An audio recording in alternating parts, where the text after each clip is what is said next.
Bismillahirrahmanirrahim. Assalamualaikum warahmatullahi wabarakatuh. Alhamdulillahilladzi hadana lihaza wa ma kunna linahtadiya laula an hadanallah. Amma ba'du. Pertama-tama puji dan syukur kita panjatkan kehadirat Allah Subhanahu wa taala yang telah memberikan kesempatan kepada kita membicarakan satu topik yang berjudul iman, ilmu, dan amal. Selanjutnya, salawat dan salam kita sampaikan kepada junjungan kita Nabi Muhammad sallallahu alaihi wasallam.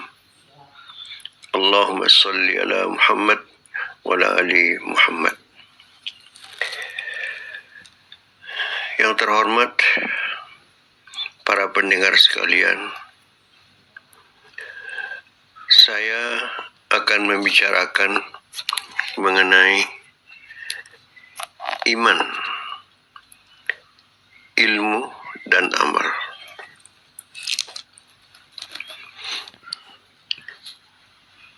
Iman artinya adalah percaya atau yakin.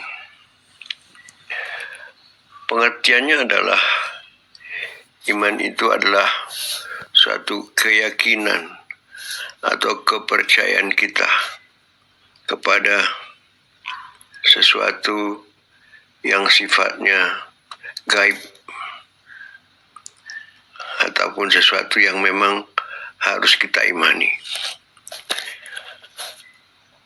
Kita selaku umat beragama, pertama sekali yang harus kita imani adalah adanya Tuhan.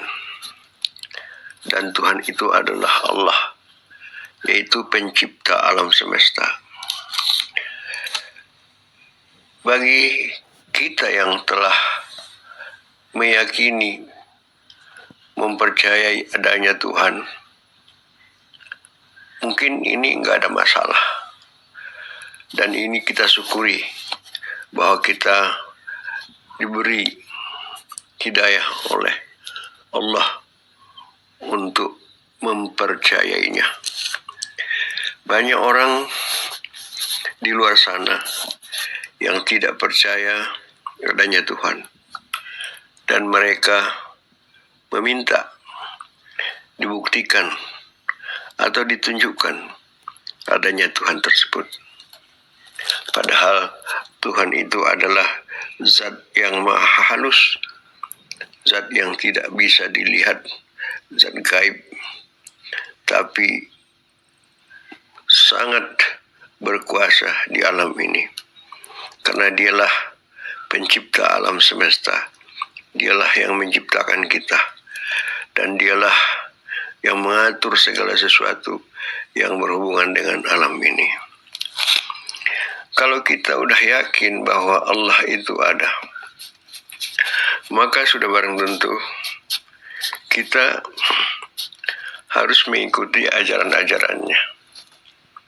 Jadi kita beriman kepada Allah, maka kelanjutannya nanti kita harus beriman kepada hari akhirat.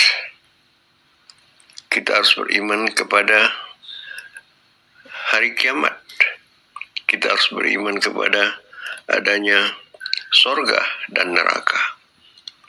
Jadi hidup ini adalah suatu yang mengharuskan kita untuk belajar bagaimana kita harus hidup sehingga nanti hidup kita di dunia ini maupun di akhirat berada dalam keadaan selamat, hidup bahagia dan sejahtera di dunia maupun akhirat, sesuai dengan doa yang diajarkan dalam Al-Quran.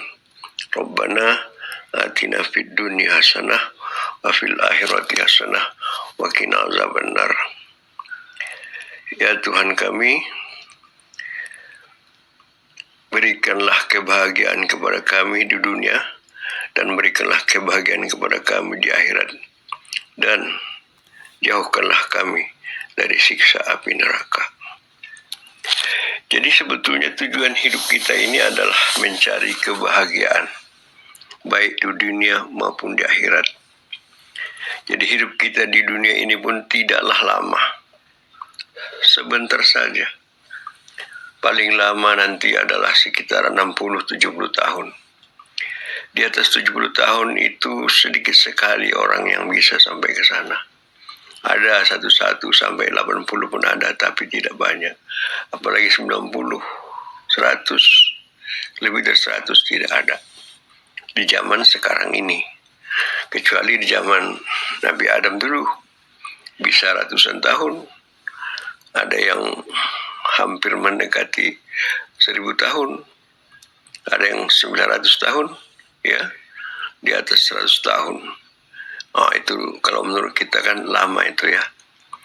Tapi kita umurnya sudah ditentukan Allah bahwa di zaman Nabi Muhammad ini umur manusia adalah rata-rata sekitar sama dengan umur Nabi Muhammad, yaitu sekitar 63 tahun. Jadi rata-rata. Jadi di bawah itu banyak yang mati, ya, 63 ke bawah. 63 ke atas tinggal sedikit lagi, ya. Jadi tidak banyak. Kalau saudara misalnya bisa mencapai 60 atau 70, yaitu satu bonus bagi saudara. Syukur alhamdulillah, saudara diberi kesempatan untuk hidup lebih lama, untuk bisa beramal lebih banyak lagi, sehingga nanti di akhirat bisa mendapat tempat yang baik, yaitu di surga Jannatul Naim. Kembali ke cerita iman tadi. Jadi kita percaya kepada Allah. Allah itu adalah Tuhan yang menciptakan langit dan bumi dan isinya, menciptakan manusia, jin, dan seluruh isi alam ini. Dan Allah telah menetapkan bahwa kita ini di dunia adalah untuk mengumpulkan amal ibadat, ya. Jadi kita di sini beramal. Karena kenapa kita harus beramal? Karena kita harus berbuat sesuatu yang diridhoi oleh Allah Subhanahu wa taala. Sehingga kita bisa nanti di akhirat kelak, sesudah sampai di padang mahsyar, di mana di sana nanti kita akan diadili segala baik buruknya perbuatan kita di dunia ini, nanti akan dievaluasi, akan dihitung, ya, mana lebih banyak pahala daripada dosa. Jadi di dunia ini kita akan mendapat balasan, ya, berupa reward, ya, reward atau balasan, yaitu balasan kebaikan adalah pahala, balasan keburukan adalah dosa. Jadi kita harus mengumpul pahala lebih banyak daripada mengumpul dosa. Sebab nanti ada timbangan nanti di yaumil mahsyar, ya, di padang mahsyar sana, bahwa akan ditimbang dosa dan pahala kita, mana yang banyak. Kalau lebih banyak pahala kita, maka kita nanti akan masuk surga. Kalau pahala kita lebih sedikit dibandingkan dengan dosa kita lebih banyak, tentu nanti akan masuk neraka. Apakah surga itu? Surga itu adalah suatu tempat nanti di akhirat, di mana manusia nanti yang mendapat ridho dari Allah Subhanahu wa taala karena amal ibadatnya di dunia ini banyak, ya, memenuhi syarat seperti yang katakan tadi, lebih banyak pahalanya daripada dosanya, maka dia akan masuk ke dalam suatu tempat yang disebut dengan surga, ya, al-jannah. Jadi surga itu adalah suatu tempat yang menyenangkan bagi hamba-hamba Allah yang baik, ya, di dunia ini. Di sana nanti bisa bersenang-senangnya, makan, minum, tidur-tiduran dan sebagainya, dan tidak memikirkan apa-apa lagi seperti dunia ini. Kalau di dunia ini kita harus banyak berpikir, memikirkan sesuatu macam mana supaya dapat duit, macam mana supaya bisa senang dan sebagainya itu. Tapi kalau nanti di surga tidak pernah memikirkan apa-apa. Semua apa kebutuhan kita sudah disediakan oleh Allah Subhanahu wa taala. Makanan, minuman, pakaian, dan juga tempat tinggal. Ada yang tempat tinggalnya berupa istana ya, berupa istana. Tentu ini bagi orang-orang yang amal ibadahnya sangat banyak, itu lebih baik daripada yang lain. Tapi sebaliknya bagi orang-orang yang dosanya lebih banyak daripada pahalanya, maka nanti dia akan masuk neraka jahanam. Kalau dia percaya kepada Allah Subhanahu wa taala, maka walaupun banyak dosanya, memang dia harus masuk dulu ke dalam neraka. Ya. Tapi sesudah nanti dosanya itu dibakar istilahnya, habis semua dosa-dosanya, maka nanti dia akan masuk ke dalam surga kembali. Ya. Nah, jadi tapi istilahnya jadi narapidana dulu ya, kalau di Indonesia namanya narapidana. Neraka itu ya adalah suatu tempat penyiksaan bagi manusia-manusia hamba Allah yang tidak mau menuruti perintah Allah Subhanahu wa taala. Jadi di sana hanya dua tempat, neraka tempat orang yang banyak dosa, dan surga tempat orang yang banyak pahala. Dan ada bertingkat-tingkat ya. Jadi surga itu ada bertingkat-tingkat. Kalau surga itu ada 7 atau 8 ya. Dan neraka itu juga ada yang gitu ya, banyak 7 atau 8. Kalau surga yang paling nikmat itu adalah surga di mana ditempatkan para ulama-ulama terkenal yang memang memenuhi syarat untuk itu, orang-orang yang mempunyai amal ibadat yang memang sudah tertentu amal ibadatnya, dan juga para nabi-nabi. Itu namanya surga Firdaus ya, Jannatul Firdaus. Nah, tentu makin ke bawah dia nanti, ya di tingkat yang ke bawah sampai nanti paling rendah. Nah, situ tentunya adalah di tingkat satunya nanti adalah orang yang pahalanya mungkin lebih sedikit ya, lebih sedikit dibandingkan dengan yang di tingkat-tingkat yang di atasnya. Dan kalau di neraka itu, neraka yang paling sadis itu, yang paling ngeri adalah neraka jahanam. Neraka jahanam itu adalah tempat manusia yang memang sangat jahat sekali, dan orang-orang yang sudah di neraka jahanam tidak akan dimasukkan ke surga, mereka akan tetap di sana. Jadi nanti akan ada kita manusia ini, hamba Allah ini, yang masuk ke surga selama-lamanya, forever ya. Ada juga nanti yang masuk ke neraka, artinya tidak selamanya, tapi sementara, tergantung daripada dosanya. Kalau banyak dosanya makin lama di neraka. Baru nanti sesudah itu sudah memenuhi syarat, baru dikembalikan ya, dimasukkan ke surga. Tentu nggak mungkinlah di Jannatul Firdaus, mungkin di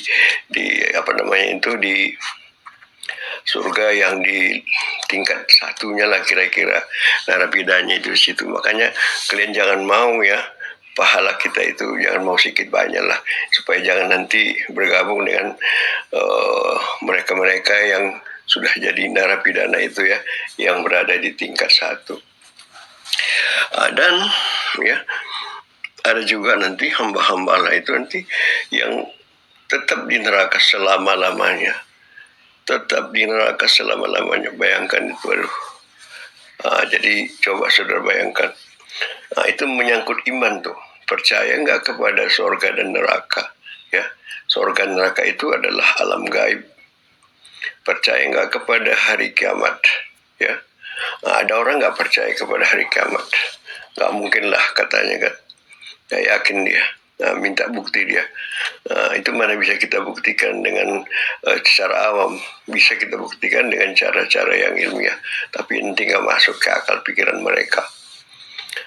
Jadi di dunia ini kita hidup adalah untuk beramal. Sedangkan untuk amal itu sendiri diperlukan ilmu, ya, Jadi sudah kita beriman, kita harus menuntut ilmu, harus belajar, ya, rajin membaca, rajin berguru, rajin mendengarkan ceramah-ceramah agama, supaya bisa kita menjalankan agama itu dengan sebaik-baiknya. Jadi kita harus menuntut ilmu, karena ilmu itu sangat penting. Kalau tanpa ilmu, macam mana kita melaksanakan amal-amalan kita itu? Amal-amalan itu adalah suatu perbuatan, suatu gerak, suatu sikap, dan bacaan-bacaan yang harus kita bacakan, yang harus kita sebutkan. Itu kan harus dipelajari, ya. Jadi itu harus dipelajari. Dan yang lebih penting dari itu lagi adalah kita sebagai orang beriman, percaya kepada Allah, dan juaranya physical sunscreen. Jangan lupa dikocok dulu sebelum dipakai. Dan mengaku Nabi Muhammad itu sebagai Nabi dan Rasulullah yang harus kita imani, ya, karena kita beriman kepada Allah, beriman kepada malaikat, beriman kepada Rasul-Rasul Allah. Jadi Rasul yang terakhir adalah Nabi Muhammad SAW. Jadi kita beriman kepada beliau itu, bahwa dia itu adalah Rasulullah, dan dialah yang menyampaikan ajaran-ajaran, wahyu-wahyu, firman-firman dari Allah itu yang tertera dalam Al-Quran. Jadi Al-Quran itu adalah firman Allah yang di dalamnya terdapat perintah-perintah dari Allah, larangan-larangan, dan hal-hal lain yang berhubungan dengan hidup ini. Semua, ya, banyak penjelasan mengenai kehidupan sebelum kita hidup di dunia ini, ya. Sebelum kita ada, itu sudah ada kehidupan sebelumnya. Itu yang namanya pertama-tama kita dulu kan itu berada di alam roh, ya. Alam roh itu sudah ada sejak beberapa ribu tahun yang lalu, sebelum alam ini diciptakan Allah, ya. Jadi alam roh, nanti baru kita masuk ke alam rahim, ya. Kita berada di alam rahim. Di alam rahim nanti ditiupkan roh itu oleh malaikat ke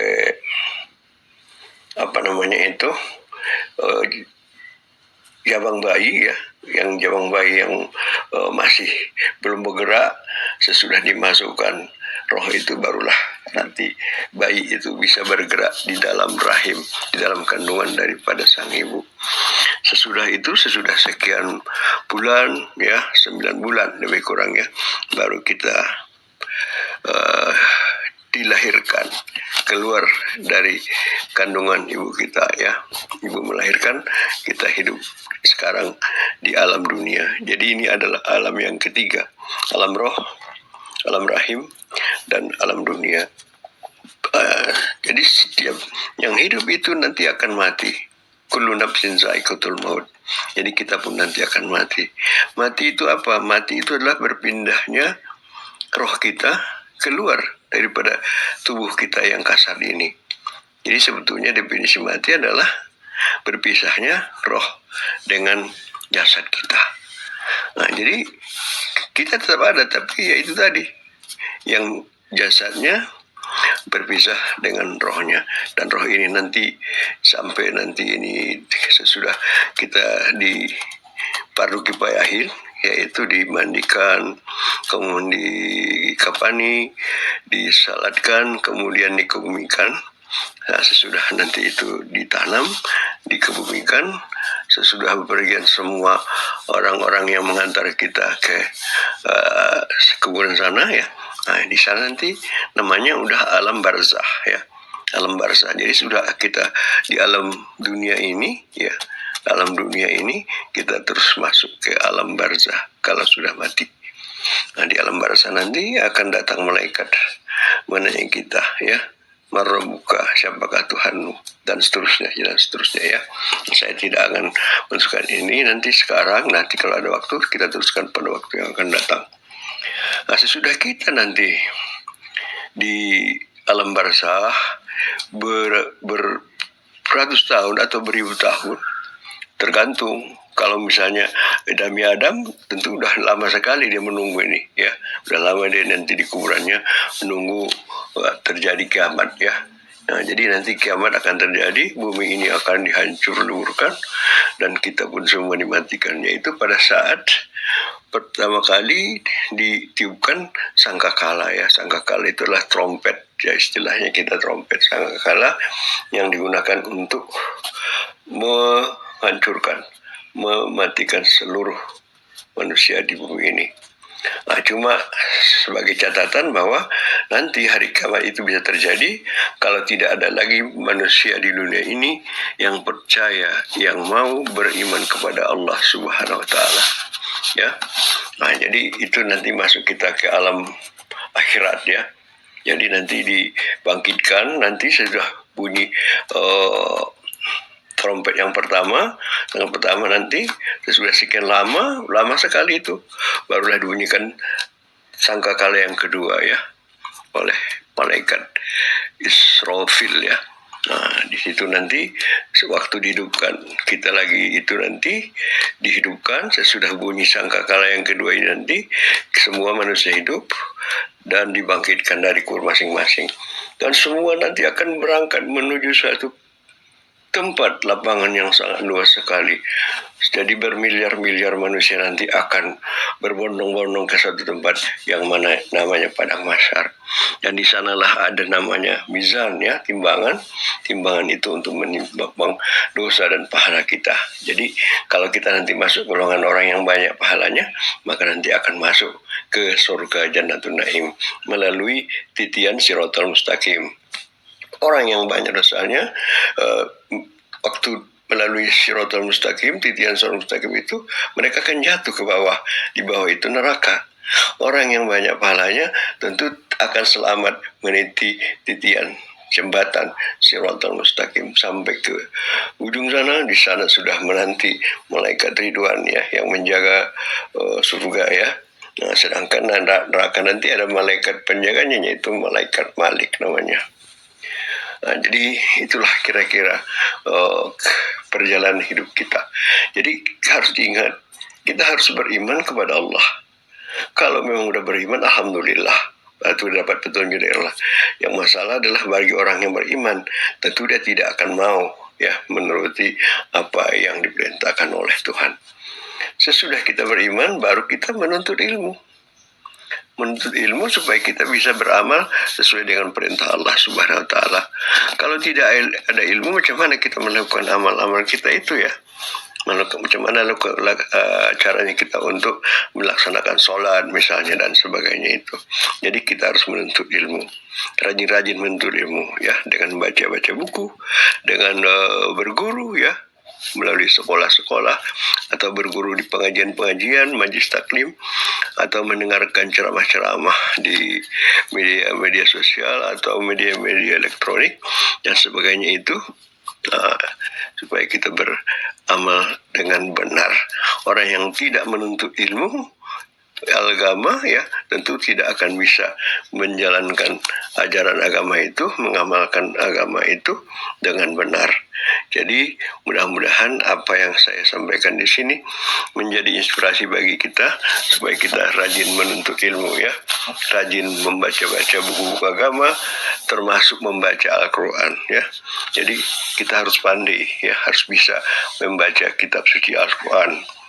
Kalau bisa menghafal Al-Quran 1 juz, 2 juz, 10 juz, nggak salah itu. 20 juz sampai 30 juz jadi habis, jadi al-habis ya, jadi habis hafal Al-Quran. Nah, dengan demikian maka kita pun akan menjadi orang-orang yang dekat kepada Allah. Jadi kita mendekatkan diri kepada Allah dengan rajin membaca kitab suci Al-Quran ya. Dengan membacanya saja pun kita sudah berpahala, apalagi kita nanti pelajari artinya apa, tafsirnya apa, pengertiannya apa, kemudian kita amalkan, ya tentu akan lebih banyak lagi pahalanya. Mudah-mudahan apa yang saya sampaikan ini bisa menjadi inspirasi bagi kalian, dan mudah-mudahan kalian bisa selamat di dunia maupun di akhirat. Mohon maaf kalau ada kekurangan sana sini, saya padakan dulu sampai sini. Billahi taufiq wal hidayah. Wassalamualaikum warahmatullahi wabarakatuh.